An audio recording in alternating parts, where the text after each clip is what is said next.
So it's my great pleasure to present the next speaker. I've known him, I've gotten to know him quite well for the past year, and he's really prominent in the DevOps community, which a lot of you know that I'm a part of. And he's written a great book called The Future of Code. So it's my pleasure to introduce you, Martin Deslongchamps. Please.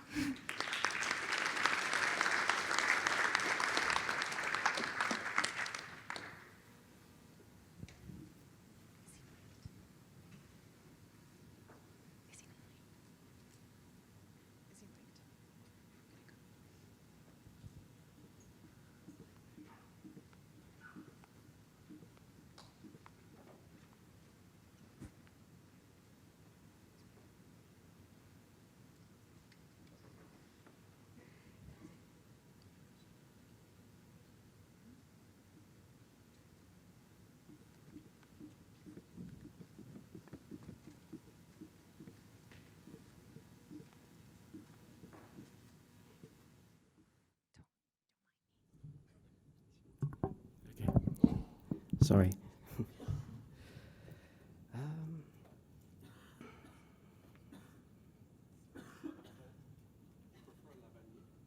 J'aimerais ça, si c'est possible. OK.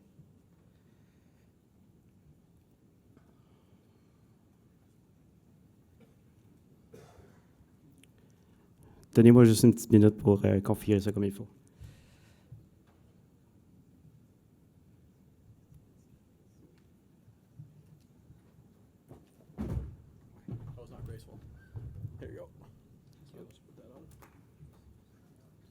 Martin, everybody.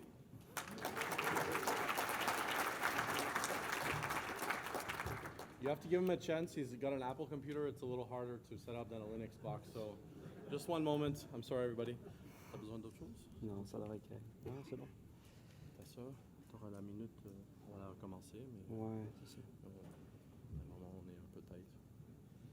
Je suis désolé. C'est cool.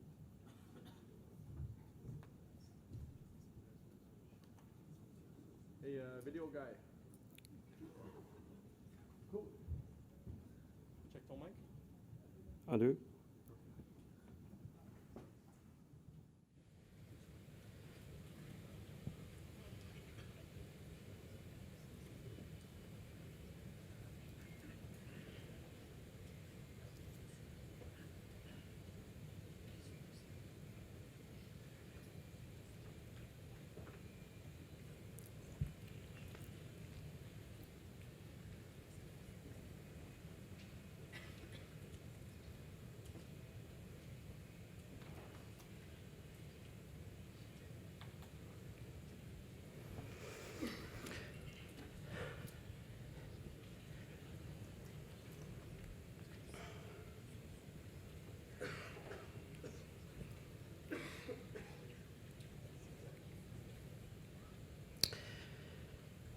Bonjour tout le monde.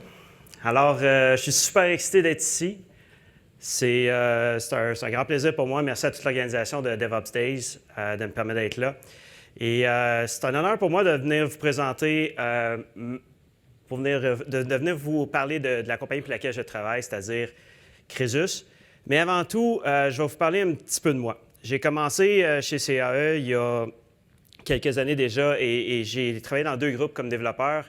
Et à ma dernière année, j'ai eu l'occasion de devenir le Scrum Master de mon équipe et ça a commencé mon histoire avec l'Agile. Par la suite, j'ai pris l'expérience, puis après ça, je me suis en allé chez SES et j'ai implanté Scrum là-bas. Il y a des petits glitches, je suis désolé pour ça. Donc, c'est ça. Je me suis allé chez SES et rendu là-bas, j'ai appris la gestion du changement à la dure en implantant Scrum là-bas. J'ai ensuite joint Crésus il y a 3 ans. Et j'ai mis une pause dans le monde agile pour, dans le fond, essayer de comprendre c'était quoi cette bébête-là qui était DevOps. Ça m'a permis, en fait, on a engagé par la suite un VP de la transformation agile et ça nous a permis de fusionner les 2 révolutions ensemble. Donc, on y est. Qui est DevOps? Qui est Crésus? Crésus, c'est une compagnie innovatrice qui a plus de 30 ans d'histoire dans la gestion de patrimoine. On a 55 des parts de marché. On a également 1 billion en actifs clients et on a plus de 14 000 utilisateurs. Parmi nos clients, on compte entre autres la Banque nationale, TD, Desjardins, IAVM, Industrielle Alliance Valeurs mobilières, CIBC et j'en passe. Nous sommes situés à Laval et à Toronto. Et Crésus est une compagnie qui prône l'humain avant tout. On est plus de 200 employés, puis on a été reconnu à plus qu'une reprise comme étant un bon employeur. Je peux déjà vous dire que pour une multitude de raisons, on était destiné à devenir agile et DevOps. On va voir pourquoi dans le reste de la présentation. Alors, ce que je vous propose aujourd'hui, c'est qu'on regarde tout le côté DevOps de Crésus, mais également la partie... Je vais devoir aller vous parler du virage agile qu'on a fait parce que ça nous a permis, ça a permis cette belle contribution-là avec le DevOps. J'espère être capable de pouvoir vous influencer dans vos quêtes personnelles et entrepreneuriales à devenir agile et DevOps avec le temps. On sait, il y a 8 grandes activités dans le DevOps. On a décidé qu'on allait s'attaquer à toutes ces belles activités-là, une par une, jusqu'à temps qu'on les maîtrise tous. Mais avant tout, j'aimerais ça vous demander, parce que nous autres, c'est la question qu'on s'est posée, c'est quoi la définition qu'on va adopter du mot DevOps? J'aimerais savoir, dans la salle, qui a une définition du mot DevOps connue de toute votre compagnie? Je dirais intéressant. Chez nous, on s'est inspiré de la définition de Microsoft, qui a commencé sa révolution en 2009-2011. Et la raison de ça, bien, c'est tout simplement la définition en tant que telle. DevOps, c'est l'union des gens, des processus et des produits permettant la livraison continue de valeur ajoutée pour nos clients. People, Process, Tools, pour livrer continuellement de la valeur pour ceux qui sont au cœur de notre entreprise, nos clients. Comme notre VP de la transformation agile le dirait, on le fait. J'aime ça. Mais comment unir correctement les gens et les processus pour pouvoir avancer? Je me dois vous donner un peu le contexte dans lequel on a évolué dans les dernières années. Si vous ne connaissez pas la loi de Conway, prenez un instant pour en prendre connaissance puis transposez-la dans votre organisation. Cet énoncé dit « Les organisations qui conçoivent des systèmes sont contraintes de produire des designs qui sont des copies de leur structure de communication de leur organisation. » C'est exactement ce qui s'est passé chez nous. Je vais vous donner 2 pistes de réflexion. Quelles vont être les architectures que va produire, par exemple, une équipe de dev, une équipe de QA, une équipe de livraison, versus quelle architecture qu'ils vont faire si on a des équipes multidisciplinaires?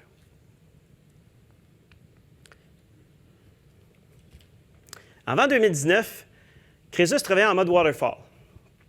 On certifiait plus de 90 versions par année. Fait que ça allait quand même bien, mais ça prenait énormément de communication pour rendre le tout fonctionnel. On avait l'équipe de produits, le département de développement, l'assurance qualité, d'opération qui travaillaient tout ensemble comme une belle chaîne automatisée manuelle. Ouais, vous en doutez sûrement, on avait nous autres aussi nos problèmes de mur de confusion entre les devs et les ops. Donc la question qui nous restait, c'était est-ce que cette chaîne-là va nous permettre de pouvoir aller plus vite, mais de manière soutenue? Puis clairement, on pense qu'il fallait amener quelques améliorations. Alors, pourquoi un mode agile? Pourquoi un modèle agile? En fait, on voulait travailler sur ce qui était le plus important pour nos clients en premier. Donc, on a créé une liste maître d'épiques à l'intérieur de la compagnie et les product managers allaient prioriser les épiques entre elles. Ensuite, les product owners allaient prendre leur story et les prioriser à l'intérieur de ces épiques-là. Bien sûr, ils peuvent aussi, les product owners allaient soumettre des épiques, mais ils allaient être priorisés par les product managers. C'est ça qui était la clé. Bref, la vision de nos directeurs et de nos VP était claire. On veut voir le travail, car on veut le prioriser, mais de l'autre côté, on veut également augmenter notre cadence de livraison. Donc, au début de 2019, le changement est arrivé d'en haut. Sylvain Simpson, notre président, il a engagé un spécialiste de la transformation agile et DevOps comme VP. On a donc commencé une approche agnostique agile, puis des rôles très clairs ont été établis. Si vous ne connaissez pas l'agnostic agile, allez jeter un coup d'œil, ça donne une belle direction à votre mouvement agile.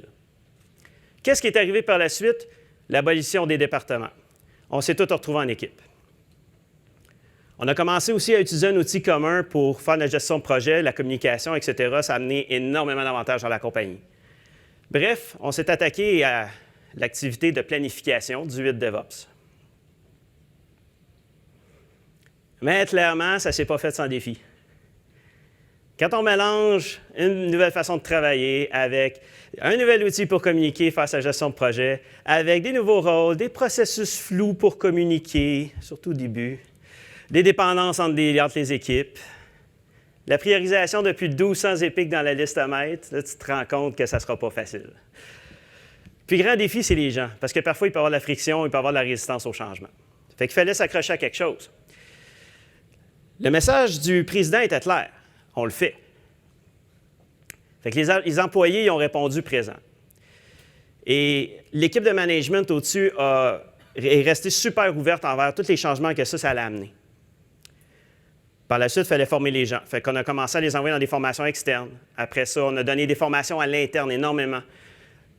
Les formations à l'interne étaient basées sur les besoins actuels des équipes. Je peux déjà vous dire que les équipes ont dû faire preuve de respect, de courage, de confiance, d'ouverture d'esprit et de focus à tous les jours de leur sprint. Aujourd'hui, qu'est-ce qu'on récolte de ce changement-là? On a quand même aboli des départements, on a changé les habitudes de tout le monde. C'est pas rien. On a du fun. On a plus de fun qu'avant. Pas qu'on n'en avait pas avant, mais c'est juste que c'est différent maintenant parce que les liens sont pas mal plus solides.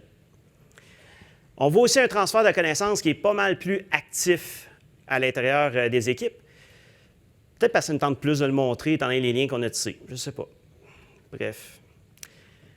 Chaque équipe aussi comprend de plus en plus clairement c'est qu'est-ce qu'il doit faire et pourquoi c'est important pour le client. Ça ressort vraiment vite quand ce n'est pas le cas. Ça nous a amené également à créer des échelles de maturité pour rendre nos équipes plus agiles. On va avoir les mêmes échelles de maturité également côté DevOps. Ça s'en vient. Le travail est rendu visible. Cette transparence-là, elle vaut de l'or. C'est fini les tâches cachées. C'est ça que ça veut dire. OK, c'est pas parfait, là, mais on va y arriver. Je veux dire, on est sur la bonne voie. C'est ça qui est important. On favorise l'autonomie et la créativité, l'innovation au sein des équipes. Pourquoi? Parce qu'on arrête de leur dire comment faire le travail et on leur dit c'est quoi notre besoin? C'est quoi le besoin business derrière ça? S'ils échouent, bien, c'est pas grave. Ils échoueront en gang, puis on a plusieurs équipes qui sont rendues à la maturité de dire non, on a échoué en gang. C'est pas lui, c'est pas moi, c'est pas un tel. Non, c'est tout le monde qui a échoué. On parle un peu plus DevOps maintenant. Par main levée, j'aimerais savoir qui a lu un de ces livres-là et qui connaît les 3 voies du DevOps. OK, quand même. Un peu moins que la moitié, pareil. Alors, si je résume les 3 voies du DevOps, le premier principe, c'est le flow. De gauche à droite, où en fait, le travail doit couler de développement vers les opérations. Le deuxième principe, c'est le feedback. Le feedback, où est-ce qu'on va créer la loupe de rétroaction de droite vers la gauche. Troisième principe, l'expérimentation continue et l'apprentissage constant. Ça va créer des boucles de rétroaction très rapides dans notre système. Alors, ce que je vous propose, c'est comment nous, chez Crésus, on a attaqué ça et où est-ce qu'on est rendu dans notre progression. Pour ce qui est de la maîtrise du flow, on a commencé par faire un exercice de value stream mapping à l'interne. On a assis tous les départements, à l'époque, c'était des départements, fait qu'on a assis tous les départements ensemble, puis on a regardé qu'est-ce qu'on faisait chacun. Ce qui nous a permis de nous rendre compte que ce qui manquait, c'était de la colle, c'était de l'automatisation. Donc, on faisait nos déploiements manuels, on a commencé à les automatiser en juin dernier. Quand on a réussi à déployer un environnement en une étape, pour nous autres, ça a été un game changer. Puis moi, je crois fortement que c'est un des facteurs les plus importants pour arriver à avoir du succès dans la maîtrise du flow. On est aussi passé d'un produit qui était codé indépendamment pour chacun de nos clients ça c'était beaucoup de travail quand on y pense, à un seul produit commun personnalisable. Ça a pris 3 ans à faire ça. On a appelé ça les versions évolutives, parce qu'on sait dans la culture, il faut arriver à mettre un nom sur les choses pour qu'on puisse s'identifier. On a appelé ça les versions évolutives. Cette année, l'année prochaine, on augmente la cadence de livraison en collaboration avec nos clients. Le but étant justement de pouvoir livrer moins de changements à la fois en production. On a commencé à le faire avec certains clients, puis je vais vous dire que les changements sont visibles, là, la satisfaction, elle est tangible. Les répercussions aujourd'hui, bien, je vous dirais qu'en tant que compagnie, on sent on se donne la capacité de répondre aux besoins de notre business. Le fait également d'avoir un seul outil pour entrer le travail, ça aide. Tu sais, quand tu en as 3 systèmes pour entrer ton travail, là, tu n'aides pas tes équipes. Là, on en a un seul, c'est Jira. Justement, ben, on est dans la gang. Quand on passe au déploiement, wow, quelle différence. Tu sais, on utilise les pipelines de TFS et on a augmenté énormément la qualité de nos déploiements avec ça. Mais plus que ça, c'est qu'on est capable de les faire opérer par d'autres équipes. Dans les équipes, il y a eu énormément de changements positifs. Moins de contexte switching. Qu'est-ce qu'on fait, pourquoi on le fait, c'est pas mal plus clair. On sait plus rapidement quels produits aussi sont couplés. On sait, et ça nous permet aussi de voir les équipes qui sont surutilisées ou sous-utilisées. Tu sais. Puis bien sûr, bien, plus on va vite, meilleur il faut que ce soit nos pratiques. Parce que sinon, on amplifie des mauvaises pratiques. Donc, on a commencé à transférer beaucoup de code dans Git. On utilise les pull requests, on fait une meilleure structure pour nos tests, puis on commence à faire du blue-green deployment avec certains clients. Deuxième principe, feedback. C'est certain qu'avec tout le feedback qu'un pipeline peut te donner, que tu n'avais rien avant, bien, c'est sûr que ça aide. C'est intéressant, tu peux commencer à construire. Les équipes sont de plus en plus multidisciplinaires, puis elles veulent prendre en charge leur processus. Fait que ce qui arrive, c'est qu'avec les rétroactions, les sprint reviews, les échelles de maturité, c'est rendu pas surprenant de commencer à avoir des devs implémenter Trafic ou Ambassador comme load balancer et d'avoir des ops qui commencent à rentrer leur script dans Git, commencent à s'intéresser au schéma de branchement. Bref, on a des devs qui s'intéressent à ops et des ops qui s'intéressent à dev. C'est exactement ce qui se passe chez nous. J'imagine que tout le monde connaît la pyramide de tests. Chez Crésus, on s'est reformé sur les tests en 2018. On a changé notre approche aux tests pas mal complètement, je dirais. Le but, justement, d'avoir le feedback le plus rapidement possible. Donc, les tests unitaires sont devenus une pratique qui était controversée avant, sont devenus maintenant chose d'actualité. Bref, notre objectif ici, c'est d'avoir 70 de tests unitaires, 20 de tests moyens et un 10 de tests d'intégration. Vous savez, plus qu'on monte dans cette pyramide-là, bien, plus que habituellement le feedback vient tardif. Alors, avec l'intégration continue, on peut justement faire en sorte qu'on voit nos problèmes assez rapidement. Ça nous a demandé aussi une autre affaire. Il a fallu se reformer un petit peu sur nos techniques de mocking, nos techniques de refactoring. Puis là, bien, ça a eu ses effets, puis maintenant, on a même plusieurs de nos employés qui travaillent en TDD, en vrai TDD. C'est pas parfait, mais c'est mieux que c'était. Puis, c'est un bon départ. On sent qu'au moins, on va avoir une base solide. On va intégrer un petit peu plus de monitoring puis de métriques, plus que ça va aller. C'est quelque chose qui nous manque actuellement. Dans le cadre de la troisième voie, c'est l'augmentation de la cadence de livraison qui nous a enseigné une multitude de choses à chaque sprint.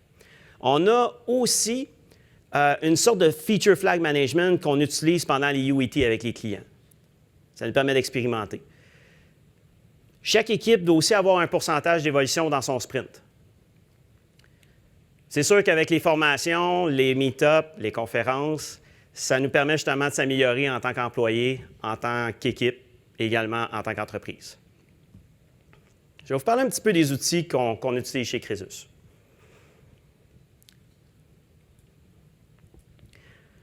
Jacques Gélina, notre ancien vice-président infrastructure, maintenant à la retraite. Il avait officialisé son projet vServer en 2001 avec la communauté Linux. Cet article-là, il est sur le site de Red Hat et vServer, c'est la première solution de container pour Linux. Je vous laisse deviner qu'est-ce qu'on a utilisé très longtemps chez Crésus et qu'on utilise encore. Les containers, ça fait plus de 20 ans qu'on en fait chez Crésus. On a tout ce qu'il faut pour les déployer automatiquement. Mais aujourd'hui, on n'utilise pas juste l'ancêtre de Docker, là. On utilise aussi Docker pour expérimenter sur plusieurs affaires. Mais en production, il y a beaucoup de vServer. On a aussi Ranger qui déploie des clusters Kubernetes à l'interne, puis bientôt dans le cloud. Mon équipe veut justement venir faire une interface de déploiement sur justement driver plusieurs technologies de déploiement basées un peu sur l'approche des opérateurs Kubernetes. Bon, là, on travaille dans le monde de la finance. Donc, les banques, des fois, sont dures un petit peu à faire avancer rapidement. C'est notre réalité. Fait que pour ce qui est du déploiement continu, pas pour le moment. On y va avec la livraison continue. C'est nous autres qui décident, dans le fond, quand est-ce qu'on déploie. On roule avec des pipelines TFS 2018.3 avec des agents Linux. On déploie automatiquement pour rouler nos tests. Puis aussi, on a des approbations sur les environnements qui sont plus importants. On a de l'analyse statique de code, un peu comme tout le monde. On a du Veracode pour la sécurité dans le processus de CI. Le code est dans TFS. Il reste quelques vestiges en version classique, là, mais majoritairement, c'est dans Git. On a créé plusieurs guidelines avec le temps, puis que ce soit pour le système de branchement, les tests, les pratiques de CI/CD. Les pull requests, c'est rendu notre réalité tous les jours. Il y en a encore, si je parlais de tantôt de la version classique, ben, ceux qui sont encore là, ben, ça fait mal. Ils souffrent pas mal. Les réalisations. Ça nous a amené où tout ça? Je vous ai parlé des versions évolutives tantôt, bien, ça a payé. Ça a pris 3 ans. On a fusionné tout le code qu'on avait pour les clients en une seule branche. C'est sûr, il a fallu qu'on stabilise tout ça. Là. Ça a pris une bonne année et demie, je pense. Mais on savait que ça serait plus rose après. Si vous regardez la courbe en bleu, c'est le nombre de bugs, justement, qui descend. Et on a également le pointillé qui était le nombre de CR ou de branches de code client qui rentraient. Donc, plus que ça rentrait, justement, bien, un moment donné, il y a eu un pic, mais ça a commencé à descendre, puis là, c'est rendu stable. On a eu plusieurs feedbacks d'ailleurs de clients par rapport à ça. La qualité est là, fait que ça va bien. Côté DevOps, on a progressé sur les 8 activités, mais on a mis le focus vraiment sur les gens. Au niveau corporatif, les activités qu'on a travaillé le plus, c'est la planification, les tests et les déploiements. Mais vous savez, chaque équipe est responsable des 8 activités DevOps. Puis on commence à sentir vraiment les gens vouloir prendre une maturité par rapport à ça, mais également, on sent toute la fierté qu'ils ont à parler de leur réalisation. Bref, on a l'impression qu'on est en train de prendre possession de notre destinée. Côté agile, on a changé notre compagnie. Toutes les équipes y ont passé. Que ce soit de l'expérience employée à vente et marketing, en passant par recherche et développement. Le management chez Crésus, il s'occupe de prioriser toutes les initiatives de la compagnie. Ça, c'est une tâche colossale. En plus de ça, on a réussi à créer un focus sur le produit de chacune des équipes. Ça a diminué le context switching, veut pas. Il y en a combien qui travaillent sur plus qu'un produit à la fois dans une journée? Ça nous arrive encore, nous autres aussi, mais de moins en moins. Puis on prend des actions pour pouvoir justement contrôler le context switching, parce que c'est tellement néfaste. Finalement, bien, on peut conclure qu'on a des employés pas mal plus heureux au travail. Puis moi, ça, je le vis à tous les jours, puis c'est effectivement vrai. Et on peut dire également que nos clients sont mieux servis grâce à cette priorisation-là. Voilà, j'espère que j'ai pu vous influencer dans vos quêtes personnelles puis entrepreneuriales à devenir plus DevOps avec le temps. Cette révolution-là chez Crésus, elle n'est pas finie, elle fait juste commencer parce qu'on s'améliore. L'année prochaine, L'année prochaine, je vais avoir une multitude de choses encore à jaser, donc si jamais ça vous tente, vous avez apprécié le talk, vous savez quoi faire. J'adore parler DevOps, je pourrais en parler pendant des heures, vous avez mes liens justement là. Je suis présent dans Meetup Kubernetes Montréal et MCDC très souvent. J'espère vous voir là également. Merci beaucoup tout le monde.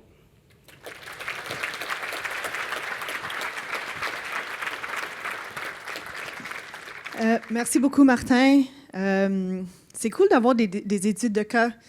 Donc, merci. C'est Oui. cool de voir comment ça fonctionne et aussi les choses qui ne fonctionnent pas. Est-ce qu'il y a des questions? Are there any questions? Does anybody need this whole thing translated? Okay, we're just going to go here. Petite question, tu parles de l'abolissement des départements en tant que Oui. tel. Je vois l'idée derrière, mais comment tu fais pour aller chercher la synchronisation entre les différentes équipes? Je pense que vous essayez d'utiliser les mêmes outils, les mêmes façons de faire, des processus. À quel niveau avez-vous des communautés de pratique ou des conseils d'experts ou quoi que ce soit? En fait, ce que je te donnerais comme conseil, c'est tout simplement arrête de pousser, puis laisse-les tirer. Explique le changement que tu veux faire. Nous autres, c'est ça qui s'est passé. Le changement est expliqué de manière très, très claire. C'est ça qu'on veut faire. Qui est prêt à partir? Il y a des gens, je veux dire, vous le savez, je suis certain ici, il y en a qui ont un cœur plus agile, il y en a d'autres que ça les dérange moins. Bien, je veux dire, ces gens-là, ils vont se reconnaître, ils vont se retrouver dans la première équipe, peut-être à essayer le changement, à y aller, puis après ça, il va y avoir tranquillement, ça va se répandre. C'est pas encore, on est rendu à plus de 25 équipes DevOps, mais ça s'est fait à travers les semaines. On n'est pas tous rendus au même sprint. Il y a une question en arrière. On va prendre ici, puis là. Puis après ça, il va falloir qu'on coupe.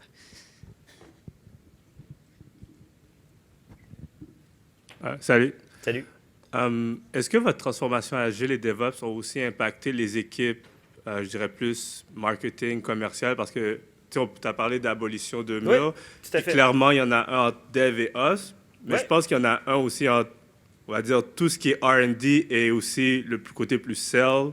Je ne sais pas si votre transformation a aussi impacté ce côté-là et a permis, disons, une meilleure communication entre les deux Oui. les départements. Oui, tout à fait. Je reste du côté technique, donc je te dirais que cette partie-là, pour le moment, c'est encore une boîte noire pour moi. Mais effectivement, au niveau management, ils sont allés puis ils l'ont fait. Donc, on n'a plus de département de ce côté-là. Ce ne sont que des équipes et on travaille tous comme ça. Puis ça ne veut pas dire justement qu'ils ne mixeront pas sales, marketing et tout ça ensemble. Le but, c'est de faire des équipes. Il faut que les équipes soient productives. Merci. Ouais. Donc, ce sont des équipes mélangées, c'est ça? Oui, multidisciplinaire. Cool. Vas-y. Ça devrait fonctionner, le micro. Allô? Allô?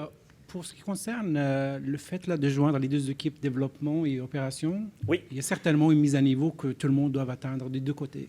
Oui, tout à fait. C'était quoi votre recette magique là, pour... Ça se fait progressivement. Encore une fois, comme j'ai répondu à monsieur ici, c'est une question de pull plus qu'une question de push. Je veux dire, on commence avec qu'est-ce qui répond aux besoins des équipes. Puis par la suite, plus ça va avancer, plus l'équipe va vouloir prendre justement en charge son processus. Donc, à un moment donné, il va vouloir déployer. Bien là, à un moment donné, c'est le temps de rentrer une personne d'Ops là-dedans pour qu'elle vienne justement faire ce job-là, de pouvoir expliquer comment on le fait, puis sensibiliser tes développeurs à ça. Fait que là, à ce moment-là, les développeurs vont justement sensibiliser les personnes d'opération par rapport des fois à leur façon de travailler, puis à leur façon de rentrer le code, ces choses-là. Donc, ça se fait progressivement. Il faut arrêter d'essayer de pousser les changements dans les... Tu sais, je disais tantôt, on met le focus sur les gens. C'est vraiment ça la clé, c'est les gens. Cette gestion-là, nous autres, c'est 90 c'est les gens, 10 c'est les processus, puis 10 c'est les tools. Donc, ça vous fait un beau 110 qu'il faut se défoncer, c'est ça que ça veut dire.